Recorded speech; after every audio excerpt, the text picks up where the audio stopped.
गणना पुस्तक 31 पर्व। अनंतर सदाप्रभु मूसा को कहिले, तुम्भे इस्राएल संतानगण सकाशे मिदियनीय मानकु प्रतिफल दियो, तही उतारे तुम्भे आपणा लोकमानक निकटरे संगृहीत हेब।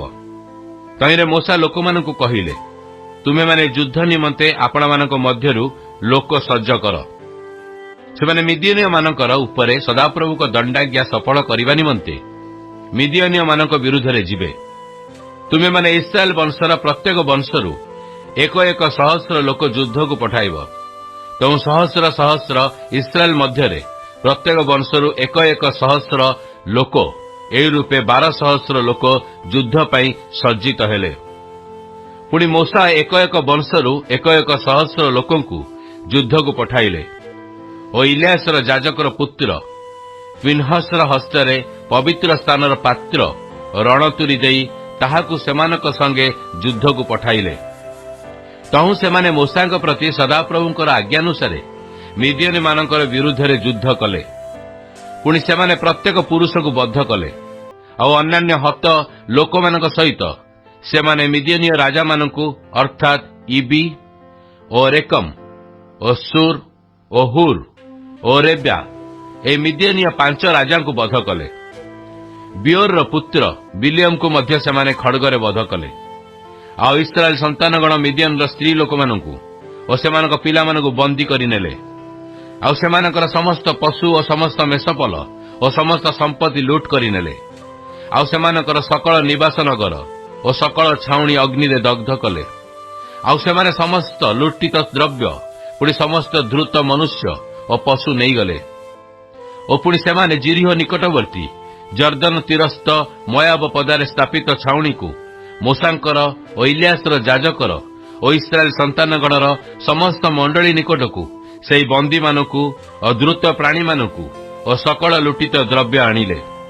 तहिरे मूसा और इलियासर जाजक और मंडलीर अध्यक्षगण सेमानकु भेटिबाकू छाउणीर बाहरकू गले। सेतेबेले मूसा युद्ध क्षेत्ररू आगत सेनापति मानक प्रति अर्थात सहस्रपति और सहस्रपति मानक प्रति क्रोध कले। आ मूसा सेमानकु कहिले, तुम्भे कि समस्त स्त्री लोकंकु जीवित रखिअछ? देख, एमाने बिलियमर परामर्श रे पियोर देवता विषय रे इस्राएल संतानगण को सदाप्रभुंक विरुद्धरे सत्य लंघन कराइले। तही निमते सदाप्रभुंक मंडली मध्यरे महामारी हला। एणु तुम्हे माने एबे पिलामानक मध्यरु समस्त पुरुष पिलामानकु बध कर।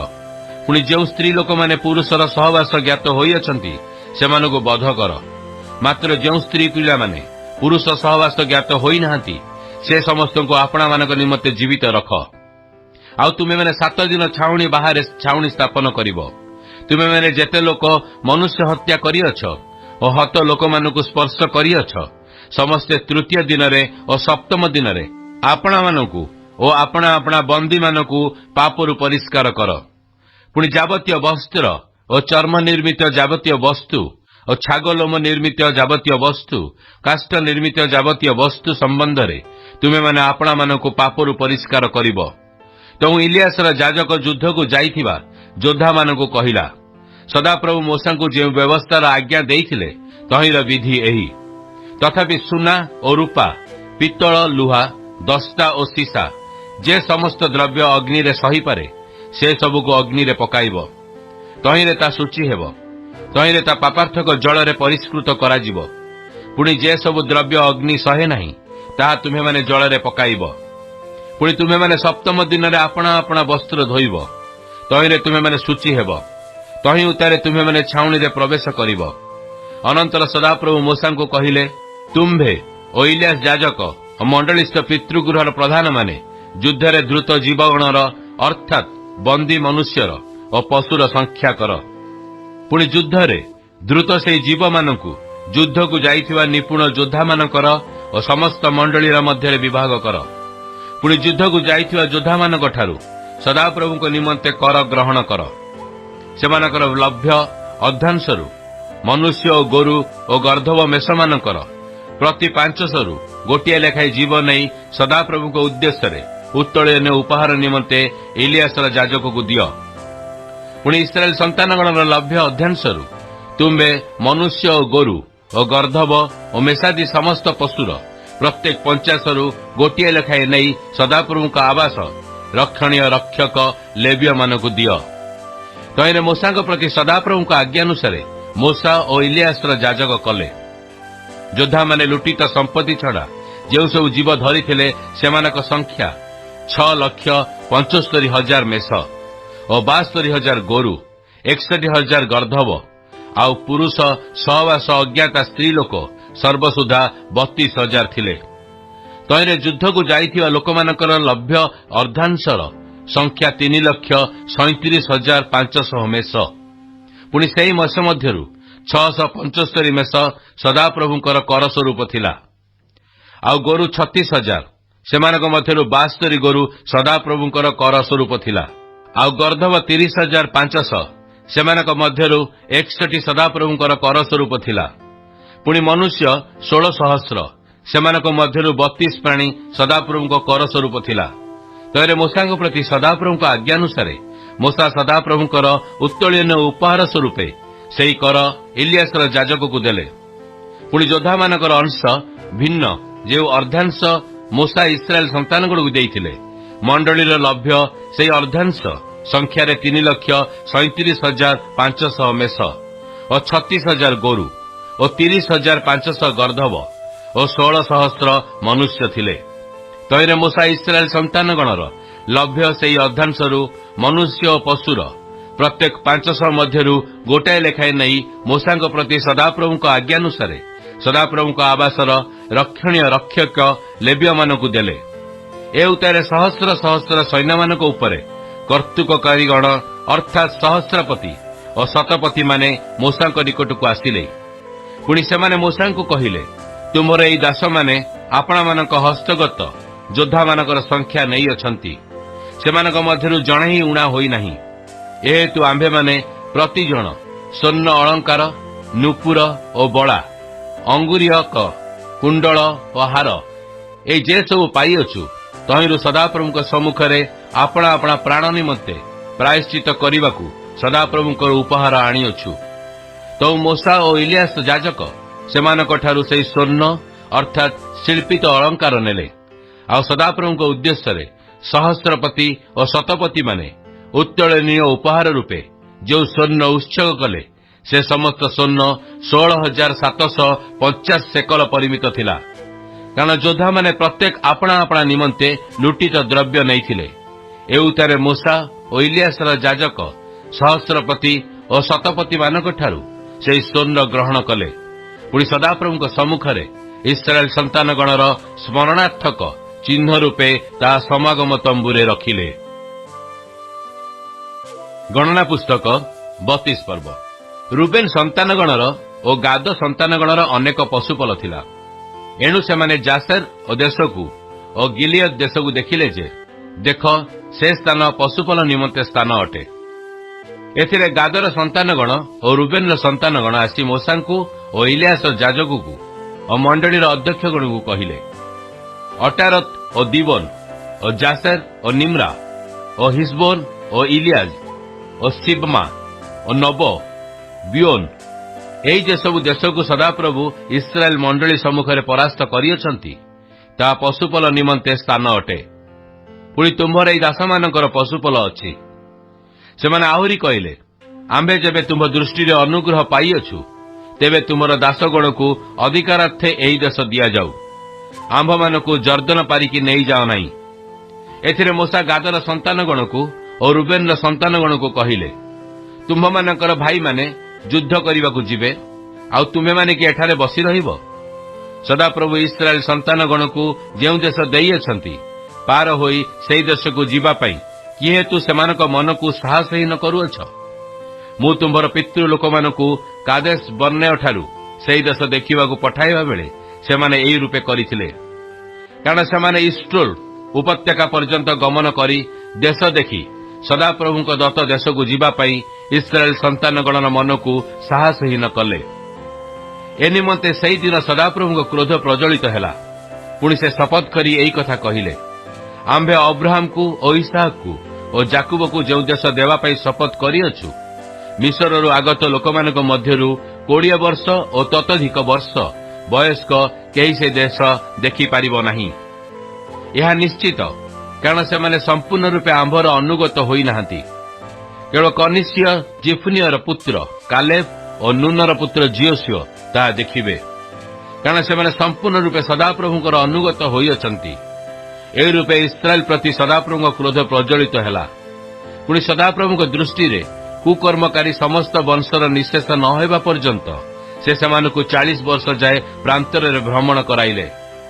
ଏବେ ଦେଖ, ପାପିଷ୍ଟ ଲୋକମାନଙ୍କର ବଂଶ, ତୁମ୍ଭେମାନେ ଇସ୍ରାଏଲ ପ୍ରତି ସଦାପ୍ରଭୁଙ୍କ ପ୍ରଚଣ୍ଡ କ୍ରୋଧ ଆହୁରି ବଢ଼ାଇବା ନିମନ୍ତେ ଆପଣା ଆପଣା ପିତୃଗଣର ସ୍ଥାନରେ ଉଠିଅଛ। କାରଣ ଯେବେ ତୁମେ ଏହି ରୂପେ ତାହାଙ୍କର ପଶ୍ଚାତଗମନରୁ ବିମୁଖ ହେବ, ତେବେ ସେ ପୁନର୍ବାର ଇସ୍ରାଏଲକୁ ପ୍ରାନ୍ତରରେ ପରିତ୍ୟାଗ କରିବେ। ତହିଁରେ ତୁମେମାନେ ଏହି ସକଳ ଲୋକଙ୍କୁ ବିନଷ୍ଟ କରାଇବ। ଏଥିରେ ସେମାନେ ତାଙ୍କ ନିକଟ ଆସି କହିଲେ, ଆମ୍ଭେମାନେ ଏହି ସ୍ଥାନରେ ଆପଣା ଆପଣା ପଶୁମାନଙ୍କ ନିମନ୍ତେ ମେଷଶାଳା ଓ ଆପଣା ଆପଣା ବାଳକମାନଙ୍କ ନିମନ୍ତେ ନଗର ନିର୍ମାଣ କରିବା। ମାତ୍ର ଆମ୍ଭେମାନେ ନିଜେ ଇସ୍ରାଏଲ ସନ୍ତାନଗଣକୁ ସେମାନଙ୍କ ସ୍ଥାନକୁ ନ ଆଣିବା ପର୍ଯ୍ୟନ୍ତ ସସଜ୍ଜ ହୋଇ ସେମାନଙ୍କ ଆଗେ ଆଗେ ଗମନ କରିବୁ। କେବଳ ଆମ୍ଭମାନଙ୍କ ବାଳକମାନେ ଦେଶ ନିବାସୀମାନଙ୍କ ସକାଶୁ ପ୍ରାଚୀର ବେଷ୍ଟିତ ନଗରରେ ବାସ କରିବେ।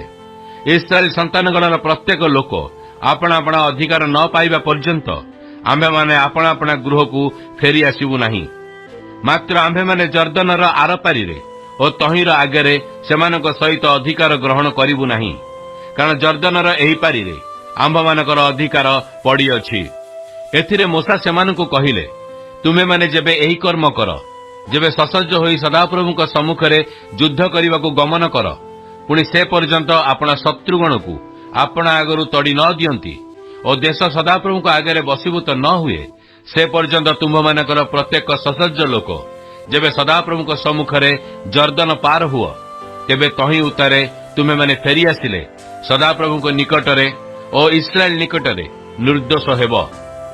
ଆଉ ସେହି ଦେଶ ସଦାପ୍ରଭୁଙ୍କ ସମ୍ମୁଖରେ ତୁମ୍ଭମାନଙ୍କର ଅଧିକାର ହେବ। ମାତ୍ର ତୁମେମାନେ ଯେବେ ସେ ରୂପେ ନ କର, ତେବେ ଦେଖ, ତୁମେମାନେ ସଦାପ୍ରଭୁଙ୍କ ନିକଟରେ ପାପୀ ହେବ। ପୁଣି ତୁମମାନଙ୍କର ପାପ ଯେ ତୁମ୍ଭମାନଙ୍କୁ ଧରିବ, ଏହା ନିଶ୍ଚିତ ଜାଣ। ତୁମେମାନେ ଆପଣା ଆପଣା ବାଳକମାନଙ୍କ ପାଇଁ ନଗର ଓ ମେଷମାନଙ୍କ ପାଇଁ ଶାଳା ନିର୍ମାଣ କର, ଆଉ ଆପଣମାନଙ୍କ ମୁଖରୁ ନିର୍ଗତ ବାକ୍ୟ ପ୍ରମାଣେ କର୍ମ କର। ତେବେ ଗାଦ ସନ୍ତାନଗଣ ଓ ରୁବେନ ସନ୍ତାନଗଣ ମୋଶାଙ୍କୁ କହିଲେ, ଆମ୍ଭମାନଙ୍କର ପ୍ରଭୁ ଯାହା ଆଜ୍ଞା କଲେ ତଦନୁସାରେ ତୁମ୍ଭର ଦାସମାନେ କର୍ମ କରିବେ। ଆମ୍ଭମାନଙ୍କର ବାଳକ, ସ୍ତ୍ରୀପଲ ଓ ପଶୁ ସକଳ ଗିଲିୟଦର ନଗରମାନଙ୍କରେ ରହିବେ। ମାତ୍ର ଆମ୍ଭମାନଙ୍କର ପ୍ରଭୁଙ୍କ ବାକ୍ୟାନୁସାରେ ତୁମ୍ଭର ଦାସମାନେ ପ୍ରତ୍ୟେକ ସସଜ୍ଜ ହୋଇ ଯୁଦ୍ଧ କରିବାକୁ ପାର ହୋଇଯିବେ। ତ ମୋଶା ସେମାନଙ୍କ ବିଷୟରେ ଇଲିଆସର ଯାଜକକୁ ଓ ନୁନର ପୁତ୍ର ଝିଓସିଓକୁ ଓ ଇସ୍ରାଏଲ ସନ୍ତାନଗଣର ବଂଶୀୟ ପିତୃଗୃହର ପ୍ରଧାନମାନଙ୍କୁ ଆଜ୍ଞା ଦେଲେ। ପୁଣି ମୋଶା ସେମାନଙ୍କୁ କହିଲେ, ଗାଦ ସନ୍ତାନଗଣର ଓ ରୁବେନ ସନ୍ତାନଗଣର ଯୁଦ୍ଧାର୍ଥେ ସସଜ୍ଜ ପ୍ରତ୍ୟେକ ଲୋକ ଯେବେ ତୁମ୍ଭମାନଙ୍କ ସହିତ ସଦାପ୍ରଭୁଙ୍କ ସମ୍ମୁଖରେ ଜର୍ଦ୍ଦନ ପାର ହେବେ ଓ ତୁମ୍ଭ ସମ୍ମୁଖରେ ଦେଶ ବଶୀଭୂତ ହେବ, ତେବେ ତୁମେମାନେ ଅଧିକାରାର୍ଥେ ସେମାନଙ୍କୁ ଗିଲିୟଦ ଦେଶ ଦେବ। ମାତ୍ର ଯେବେ ସେ ସସଜ୍ଜ ହୋଇ ତୁମ୍ଭମାନଙ୍କ ସହିତ ପାର ନ ହେବେ, ତେବେ ସେମାନେ ତୁମ୍ଭମାନଙ୍କ ମଧ୍ୟରେ କିଣାଣ ଦେଶରେ ଅଧିକାର ପାଇବେ। ତହିଁରେ ଗାଦ ସନ୍ତାନଗଣ ଓ ରୁବେନ ସନ୍ତାନଗଣ ଉତ୍ତର ଦେଇ କହିଲେ, ସଦାପ୍ରଭୁ ଆପଣା ଦାସମାନଙ୍କୁ ଯାହା କହିଅଛନ୍ତି ତଦନୁସାରେ ଆମେ କର୍ମ କରିବୁ। ଆମେମାନେ ସସଜ୍ଜ ହୋଇ ସଦାପ୍ରଭୁଙ୍କ ସମ୍ମୁଖରେ ପାର ହୋଇ କିଣାଣ ଦେଶକୁ ଯିବୁ। ମାତ୍ର ଜର୍ଦ୍ଦନର ପୂର୍ବ ଆଡ଼େ ଆମ୍ଭମାନଙ୍କ ଅଧିକାରରେ ଆମ୍ଭମାନଙ୍କର ସତ୍ତ୍ୱ ରହିବ। ଏଉତାରେ ମୋଶା ସେମାନଙ୍କୁ ଅର୍ଥାତ୍ ଗାଦ ସନ୍ତାନଗଣକୁ ଓ ରୁବେନ ସନ୍ତାନଗଣକୁ ଓ ଯୋସେଫର ପୁତ୍ର ମନସୀ ବଂଶର ଅର୍ଦ୍ଧେକକୁ ଇମୋରୀୟମାନଙ୍କର ରାଜା ସିହୋନର ରାଜ୍ୟ ଓ ବାସନର ରାଜା ଓରର ରାଜ୍ୟ ଅର୍ଥାତ୍ ଶୋଷ ସୀମା ସହିତ ନାନା ନଗର ବିଶିଷ୍ଟ ଦେଶ ଏହି ରୂପେ ଚତୁର୍ଦିଗସ୍ଥ ଦେଶର ସମସ୍ତ ନଗର ଦେଲେ। ତହିଁରେ ଗାଦ ସନ୍ତାନଗଣର ଦିବୋନ ଓ ଅଟାରୋତ ଓ ଅରାୟାର ଓ ଅଟାରୋତ ସେଫୋନ ଓ ଜାସେରର ଜଗହିବିର ଓ ବୈତ୍ୟନିମ୍ରା ଓ ବୈଥାରନ ନାମକ ପ୍ରାଚୀର ବେଷ୍ଟିତ ନଗର ମେଷଶାଳା ନିର୍ମାଣ କଲେ। ପୁଣି ରୁବେନ ସନ୍ତାନଗଣ ହିସବୋନ ଓ ଇଲିଆଇ ଓ କିରିୟାଥିୟମ, ପୁଣି ନାମାନ୍ତର ନୋବ ଓ ବାଲମିଓ ଓ ସିବ୍ମା ଏହି ସମସ୍ତ ନଗର ନିର୍ମାଣ କଲେ। ପୁଣି ସେମାନେ ଯେ ଯେ ନଗର ନିର୍ମାଣ କଲେ से समस्त को अन्य नाम देले। पुणी मनस्वीर पुत्र माखीर संतानगण गिलियद को जाई ताहा आक्रमण कले और तन्निवासी इमोरिय मानकु अधिकारच्युत कले। तो मूसा मनस्वीर पुत्र माखीर को गिलियद देले आउ से सेठारे बास कला। पुणी मनस्वीर पुत्र जायर जाई सेमानक ग्राम सबु हस्तगत करी सेमानक नाम हबोत जायर ग्रामर नाम रखिला। आउ नोहब जाई कानात और ताहार नगर हस्तगत करी अपना नामानुसारे ताहार नाम नोबह रखिला। गणना पुस्तक 33 पर्व। इस्राएल संतानगण मूसा और हारणकर हस्ताधीन होई अपना अपना सैन्य श्रेणीक्रमे मिसर देशरू बाहरी आसिला बेले जेउ यात्रा करिथिले तहिर विवरण एही। मूसा सदाप्रभुक आज्ञारे सेमानक यात्रानुसारे सेमानक गमनर विवरण लेखिले। सेमानक गमनानुसारे सेमानक यात्रार विवरण एही। प्रथम मासर 15 दिनरे सेमाने रामिसेस ठारू यात्रा कले। निस्तार पर्वर परदिन प्रातः काଳରେ मिस्रिया माने सदाप्रभुଙ୍କ द्वारा संहारित प्रथमजात समस्तଙ୍କୁ कबर देउथिला बेले इस्राएल संतानगण मिस्रिया समस्त लोकଙ୍କ साक्षातरे ऊर्ध्व हस्तरे बाहरिले। सदाप्रभु सेमानक देवगणକୁ ମଧ୍ୟ दंड ଦେଇଥିଲେ। इस्राएल संतानगण रामिसेस ठारू यात्रा करी सुकोतरे छाउणी स्थापन कले। पुणी सेमाने सुकोतरु यात्रा करी प्रांतरर सीमास्थित प्रथमरे छाउणी स्थापन कले। तहु सेमाने एथमरु यात्रा करी बालसेफोनर सम्मुख स्थित पिहरीतकु फेरी आसिले। मिगदोलर पूर्व दिगरे छाउणी स्थापन कले। ए उत्तारे सेमाने पिहरीतर सम्मुखरु यात्रा करी समुद्र मध्य देई प्रांतरे प्रवेश कले और एथम प्रांतरे 3 दिनर पथ जाई मारारे छाउणी स्थापन कले। पुणी मारारु यात्रा करी एलिम ठारे उपस्थित हेले। से एलिम रे जलर 12 निर्झर और 70 खजूर वृक्ष थिला। एणु सेमाने सेही स्थान रे छाउणी स्थापन कले। तौ सेमाने एलिम रु यात्रा करी सुफ समुद्र निकटरे छाउणी स्थापन कले। पुणी सेमाने सुफ समुद्र निकटरु यात्रा करी सिन प्रांतरे छाउणी स्थापन कले। पुणी सेमाने सिन प्रांतरु यात्रा करी दबकारे छाउणी स्थापन कले। सेमाने दबकारु यात्रा करी आलुस रे छाउणी स्थापन कले। पुणी सेमाने आलुस रु यात्रा करी रफीदिमरे छाउणी स्थापन कले। सेही स्थान रे लोकमानकर पीवा निमंते जल नथिला। ए उतारे सेमाने रफीदिमरु यात्रा करी सिनय प्रांतरे छाउणी स्थापन कले और सेमाने सिनय प्रांतरु यात्रा करी किब्रोत हताब रे छाउणी स्थापन कले।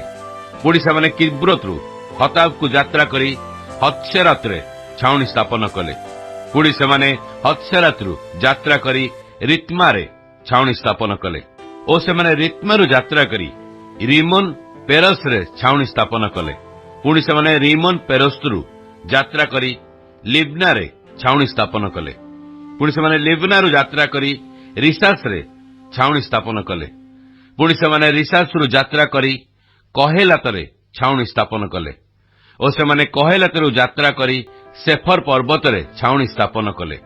तहु सेमाने सेफर पर्वत रु यात्रा करी हराद ठारे छाउणी स्थापन कले और सेमाने हराद ठारू यात्रा करी मखलत रे छाउणी स्थापन कले और सेमाने मखलत रु यात्रा करी तहर रे छाउणी स्थापन कले।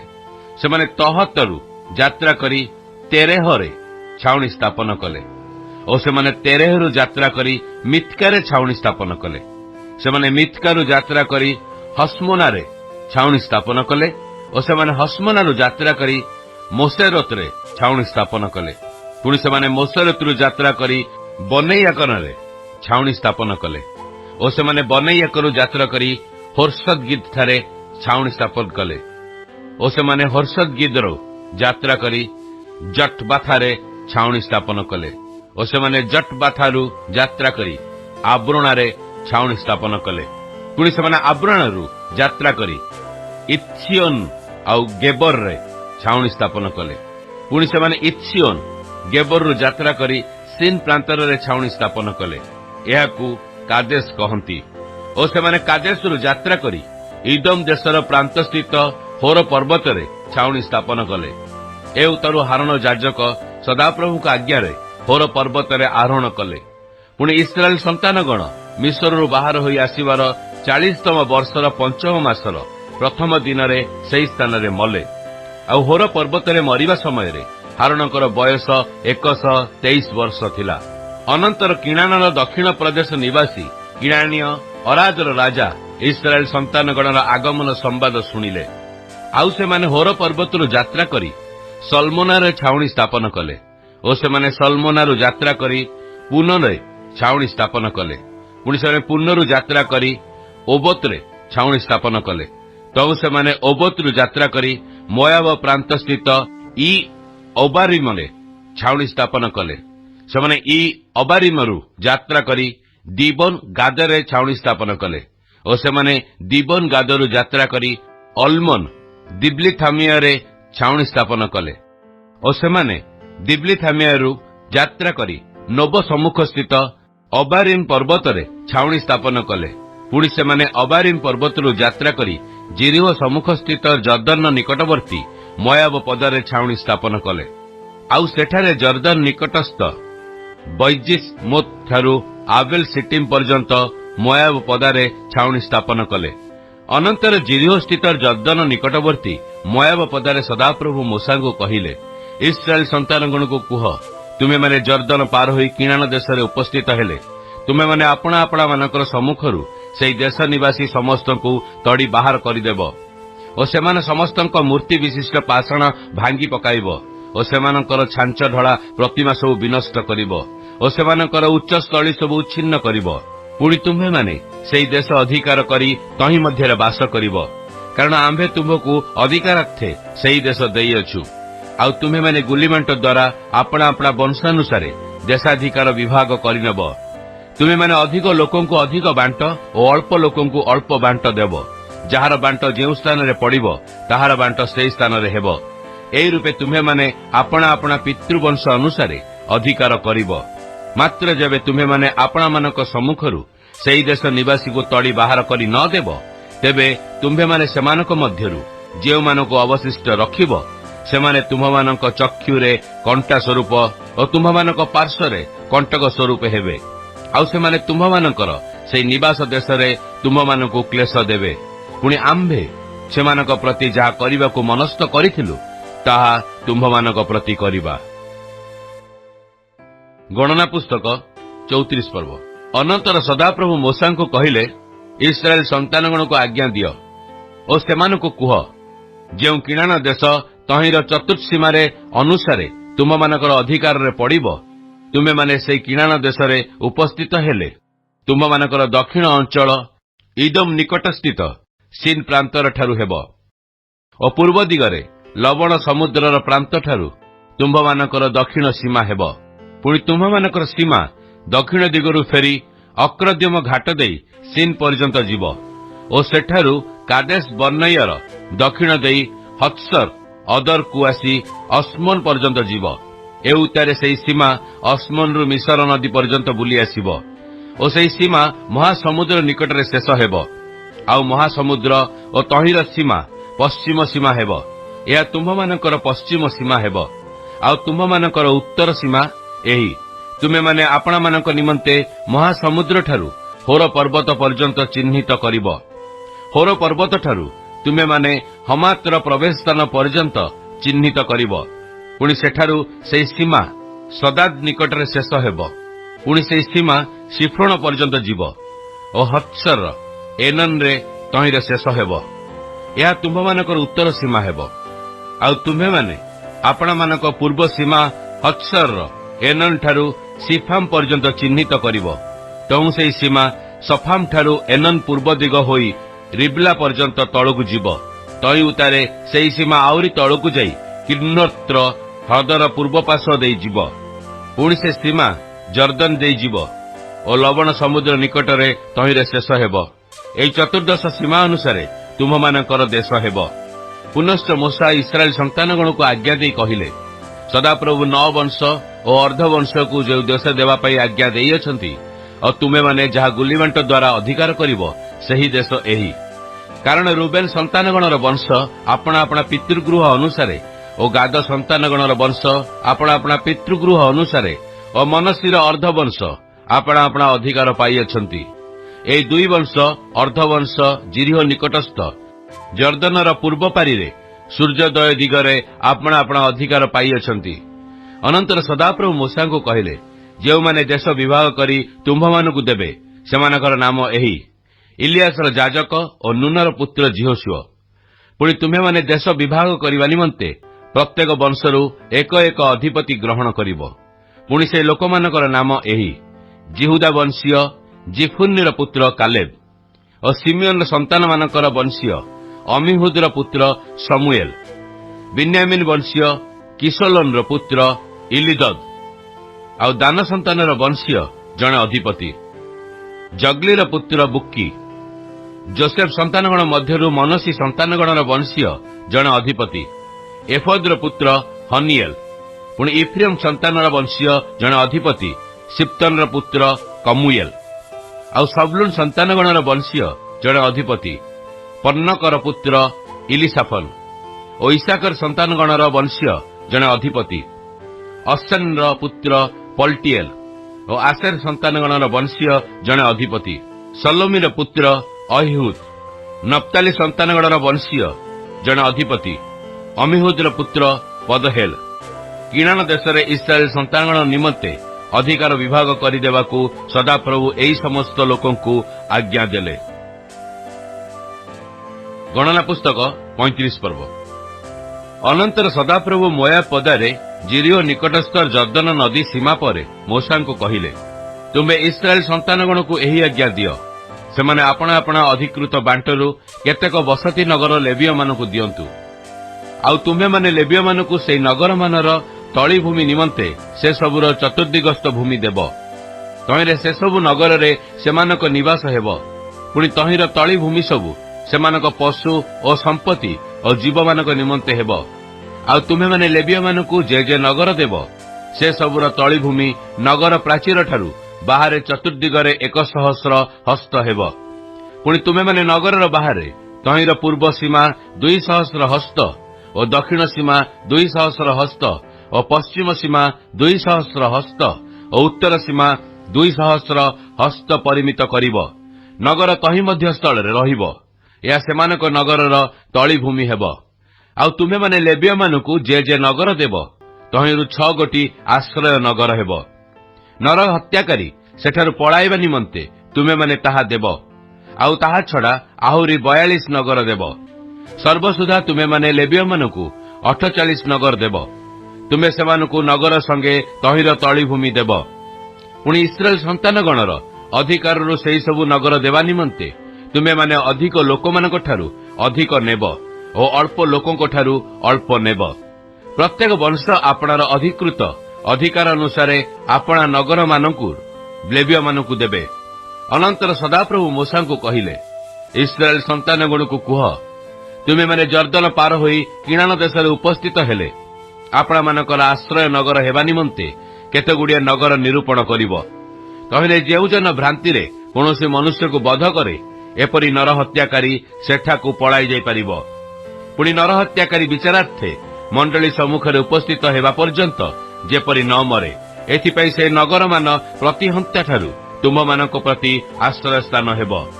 ଏହି ରୂପେ ତୁମ୍ଭେମାନେ ଯେ ନଗର ଦେବ ତାହା ତୁମ୍ଭମାନଙ୍କ ନିମନ୍ତେ 6 ଆଶ୍ରୟ ନଗର ହେବ। ତୁମ୍ଭେମାନେ ଜର୍ଦ୍ଦନର ପୂର୍ବ ପାରିରେ 3 ନଗର ଦେବ ଓ କିଣାଣ ଦେଶ ମଧ୍ୟରେ 3 ନଗର ଦେବ। ତାହା ସବୁ ଆଶ୍ରୟ ନଗର ହେବ। ଇସ୍ରାଏଲ ସନ୍ତାନମାନଙ୍କ ନିମନ୍ତେ ଓ ସେମାନଙ୍କ ମଧ୍ୟରେ ବିଦେଶୀ ଓ ପ୍ରବାସୀ ନିମନ୍ତେ ସେହି 6 ନଗର ଆଶ୍ରୟ ସ୍ଥାନ ହେବ। ତହିଁରେ ଯେ ପ୍ରତ୍ୟେକ ଜନ ଭ୍ରାନ୍ତିରେ କୌଣସି ମନୁଷ୍ୟକୁ ବଧ କରେ ସେ ସେହି ସ୍ଥାନକୁ ପଳାଇ ଯାଇପାରେ। ମାତ୍ର ଯେବେ କେହି ଲୌହ ଅସ୍ତ୍ର ଦ୍ୱାରା କାହାରିକୁ ଏପରି ଆଘାତ କରେ ଯେ ତହିଁରେ ସେ ମରେ, ତେବେ ସେ ନରହତ୍ୟାକାରୀ। ସେହି ନରହତ୍ୟାକାରୀର ଅବଶ୍ୟ ପ୍ରାଣଦଣ୍ଡ ହେବ। ଆଉ ଯାହାଦ୍ୱାରା ମନୁଷ୍ୟ ମରିଯାଇପାରେ ଏପରି ପଥର ହସ୍ତରେ ନେଇ ଯେବେ ସେ କାହାକୁ ଆଘାତ କରେ ଓ ତହିଁରେ ସେ ମରେ, ତେବେ ସେ ନରହତ୍ୟାକାରୀ। ସେହି ନରହତ୍ୟାକାରୀର ଅବଶ୍ୟ ପ୍ରାଣଦଣ୍ଡ ହେବ। ଅବା ଯାହାଦ୍ୱାରା ମନୁଷ୍ୟ ମରିପାରେ ଏପରି କୌଣସି କାଷ୍ଠ ଅସ୍ତ୍ର ହସ୍ତରେ ନେଇ ଯେବେ ସେ କାହାକୁ ଆଘାତ କରେ ଓ ତହିଁରେ ସେ ମରେ, ତେବେ ସେ ନରହତ୍ୟାକାରୀ। ସେହି ନରହତ୍ୟାକାରୀର ଅବଶ୍ୟ ପ୍ରାଣଦଣ୍ଡ ହେବ। ରକ୍ତର ପ୍ରତିହନ୍ତା ନିଜେ ସେହି ନରହତ୍ୟାକାରୀକି ବଧ କରିବ। ସେ ତାହାର ଦେଖା ପାଇଲେ ତାହାକୁ ବଧ କରିବ। आउ जबे हिंसा करी केही काहाकू धक्का मारे अबा छकी बसे ता ऊपर किछि पकाए और तहिरे से मरे कि बा शत्रुता करी जेबे से काहाकू आपणा हस्तरे आघात करे और तहिरे से मरे तेबे जे ताहाकू आघात कला ताहार अवश्य प्राणदंड हेबो। से नरहत्याकारी रक्तर प्रतिहंता से नरहत्याकारी देखा पाइले ताहाकू बध करिबो। मात्र जेबे के शत्रुता बिना हठात काहाकू आघात करे अबा छकी न बसी काहा उपरे कोनोसी अस्त्र पकाए कि बा जहा द्वारा मनुष्य मरी पारे एपरी कोनोसी पत्थर काहारी उपरे न देखि पकाए और तहिरे से मरे अथच से ताहार शत्रु की अनिष्ट चेष्टाकारी होई न थाए तेबे मंडली से बधकारीर और रक्तर प्रतिहंतार विषय ए शासन अनुसार विचार करिवे। आ मंडली रक्तर प्रतिहंतार हस्तरू से नरहत्याकारी की उद्धार करिवे। पुणी से जो स्थान को पलाई जाइथिला से आश्रय नगरी रे मंडली पुनर्बार ताहाकू पहुंचाई देबे और जे पर्यंत पवित्र तैल रे अभिषिक्त महायाजकर मृत्यु न हुए से पर्यंत से स्थान रे वास करिबो। मात्र से नरहत्याकारी जो आश्रय नगर को पलाई जाई अछि जेबे कोनोसी समय रे से तहिर सीमार बाहर को जाए और रक्तर प्रतिहंता आश्रय नगर सीमार बाहर ताहाकू पाए और तहिर प्रतिहंता ताहाकू बध करे तेबे से रक्तपातर अपराधी हेबो नाही। कारण महायाजकर मृत्यु पर्यंत आपणा आश्रय नगर रे ताहार थिबा उचित। मात्र महायाजकर मृत्यु हेला उतारे सेई नरहत्याकारी आपणा अधिकार भूमि की फेरी जाई पारिबो। आ तुम्हामानकर पुरुषानुक्रमे सकल निवास स्थान रे एई सब तुम्हामानकर विचारर विधि हेबो। जो व्यक्ति कोनोसी लोक को बध करे सेई नरहत्याकारी साक्षी मानकर साक्ष्य द्वारा हत हेबो। मात्र एक साक्षीर साक्ष्य कोनोसी लोकर प्रतिकूल रे प्राणदंड निमंते ग्राह्य हेबो नाही। आहुरी प्राणदंड योग्य नरहत्याकारीर प्राण कोनोसी प्रकारे प्रायश्चित ग्रहण करिबो नाही। मात्र से अवश्य हत हेबो। पुणी केही जेपरी आपणा आश्रय नगर को पलाई पुनर्बार आपणा देश को आसी वास करे एथिपाई तुम्हे माने याजकर मरण पर्यंत ताहा निमंते कोनोसी प्रायश्चित ग्रहण करिबो नाही। एही रूपे तुम्हे माने आपणा मानकर निवास देश अपवित्र करिबो नाही। कारण रक्त ही देश को अपवित्र करे। आउ देश रे जे रक्तपात हुए रक्तपातीर रक्त बिना तहि निमंते कोनोसी प्रायश्चित करा जाई न पारे। एणु तुम मानकर जे निवास देश रे आमे वास करूअछु तुमे ता असुचि करिवो नाही। कारण आम्भे सदा प्रभु इस्राएल संतानगण मध्य रे वास करूअछु। गणना पुस्तक 36 पर्व। अनंतर जोसेफ संतानगणर वंशीय लोकमानक मध्यरु मनसीर पौत्र माखीर पुत्र गिलियद वंशीय पितृगृहर प्रधान माने निकट को आसिले। पुणी मूसांकर सम्मुखरे और इस्राएल संतान मानकर पितृगृहर प्रधान स्वरूप अधिपति वर्गों सम्मुखरे प्रस्ताव कले। आउ से माने कहिले सदाप्रभु गुलीबांट द्वारा इस्राएल संतानगण को देश अधिकार देवा पाई आंभ मानक प्रभु को आज्ञा देले। और आंभ प्रभु आंभ मानक भ्राता सल्फादर अधिकार तार कन्या मानक देवा पाई सदाप्रभु ठारू आज्ञा पाइथिले। मात्र इस्राएल संतानगणर वंश समूहर संतान मानक मध्यरु काहारी संगे जेबे सेमानकर विवाह हुए तेबे आंभ मानकर पैतृक अधिकाररु सेमानक अधिकार कटा जिवो। पुणी सेमाने जेउ वंशरे गृहीत हेबे सेई वंशर अधिकार रे ताहा युक्त हेबो। एही रूपे ताहा आंभ मानक अधिकारर अंशरु कटा जिवो। आउ जेतेबेले इस्राएल संतानगणर जोबेल उपस्थित हेबो सेतेबेले सेमाने जेउ मानक मध्यरे गृहीता सेई वंशर अधिकार रे सेमानकर अधिकार युक्त हेबो। एही रूपे आंभ मानकर पैतृक वंशरु सेमानक अधिकार कटा जिवो। तहिरे मूसा सदाप्रभुक वाक्यानुसारे आज्ञा देई कहिले जोसेफ संतानगणर वंश यथार्थ कहुअछंती। सदाप्रभु सल्फादर कन्या मानक विषय रे एही आज्ञा देउअछंती सेमाने जेउ मानकु अति भल विचार करंती सेमानकु विवाह हेउंतु किंतु केवल सेमाने आपणा पितृवंशीय कौनसी वंश मध्यरे विवाह करिवे। ताहा कले इस्राएल संतानगणर अधिकार एक वंशरु अन्य वंशकु जीव नाही। इस्राएल संतानगण प्रत्येक आपणा आपणा पैतृक वंशर अधिकार मध्यरे रहिबे।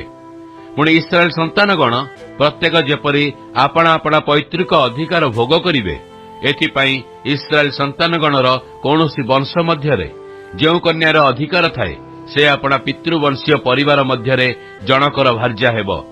तहिरे एक वंशरु अन्य वंशकु ଅଧିକାର ଯିବ ନାହିଁ। ମାତ୍ର ଇସ୍ରାଏଲ ସନ୍ତାନଗଣର ବର୍ଷ ସମୂହ ପ୍ରତ୍ୟେକ ଆପଣା ଆପଣା ପୈତୃକ ଅଧିକାର ମଧ୍ୟରେ ରହିବେ। ସଦାପ୍ରଭୁ ମୋଶାଙ୍କୁ ଯେପରି ଆଜ୍ଞା ଦେଲେ ତଦନୁସାରେ ସଲ୍ଫାଦର କନ୍ୟାମାନେ କର୍ମ କଲେ, ଅର୍ଥାତ୍ ମହଲା ଓ ତିର୍ସା ଓ ହଗଲା ଓ ମିଲ୍କା ଓ ନୋୟା ଓ ସଲ୍ଫାଦର ଏହି କନ୍ୟାଗଣ ଆପଣା ପୈତୃକ ପୁତ୍ରମାନଙ୍କ ସହିତ ବିବାହ କଲେ। ଯୋସେଫଙ୍କର ପୁତ୍ର ମନସୀ ସନ୍ତାନଗଣର ବଂଶ ମଧ୍ୟରେ ସେମାନଙ୍କର ବିବାହ ହେଲା।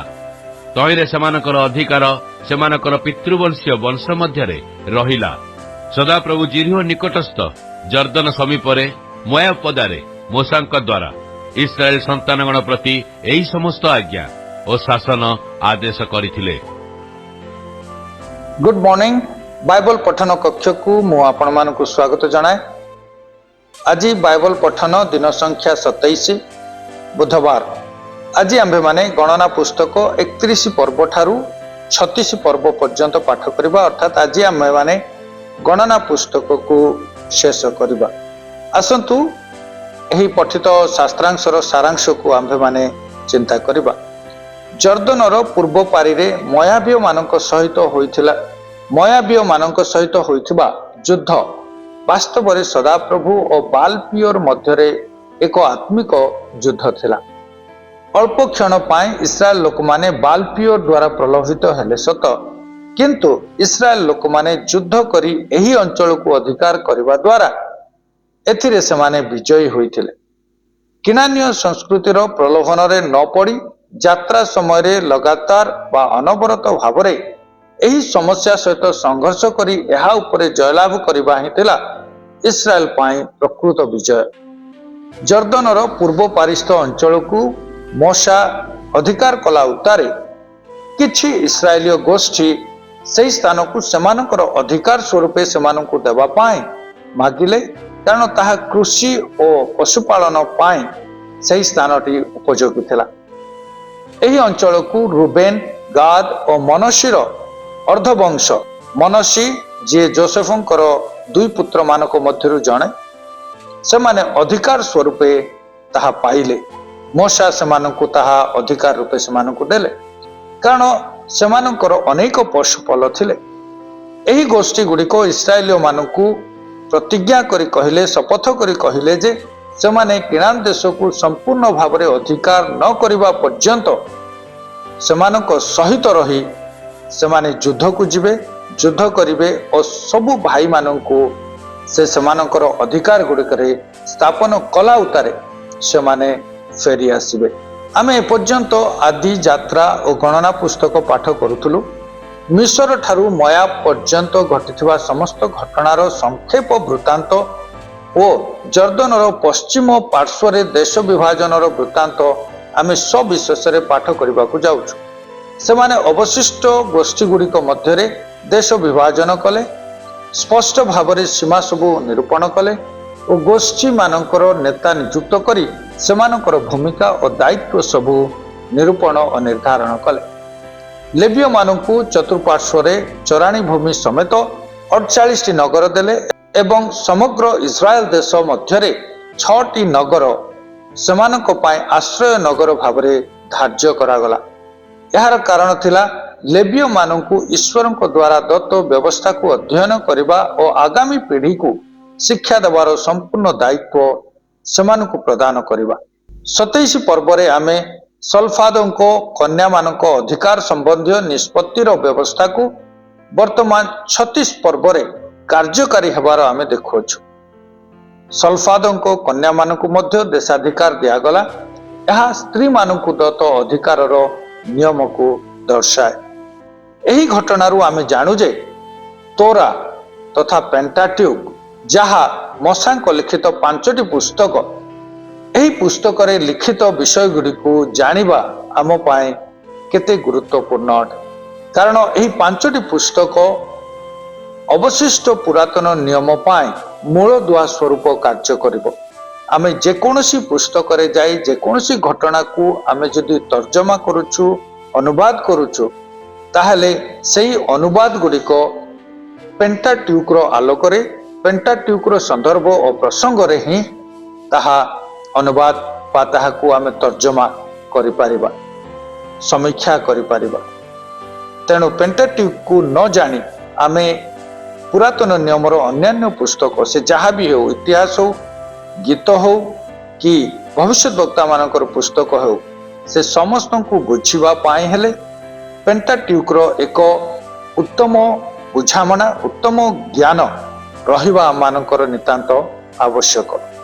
ତେଣୁ ମୁଁ ଆପଣମାନଙ୍କୁ ଅନୁରୋଧ କରେ କି ଆପଣମାନେ ନିୟମିତ ପଢ଼ନ୍ତୁ, ଆଉ ଯଦି ଏକାଧିକ ବାର ମଧ୍ୟ ଆପଣ ଏହି ବିଷୟକୁ ପଢ଼ିବାକୁ ଚାହାନ୍ତି, ସେହି ସାରାଂଶ ଗୁଡ଼ିକୁ ପଢ଼ନ୍ତୁ, ଆଉ ଅଡ଼ିଓକୁ ମଧ୍ୟ ଆପଣମାନେ ଶୁଣିପାରିବେ। ପ୍ରଭୁ ଆମମାନଙ୍କୁ ଏହି ପଠନରେ ଆଶୀର୍ବାଦ କରନ୍ତୁ। ଧନ୍ୟବାଦ।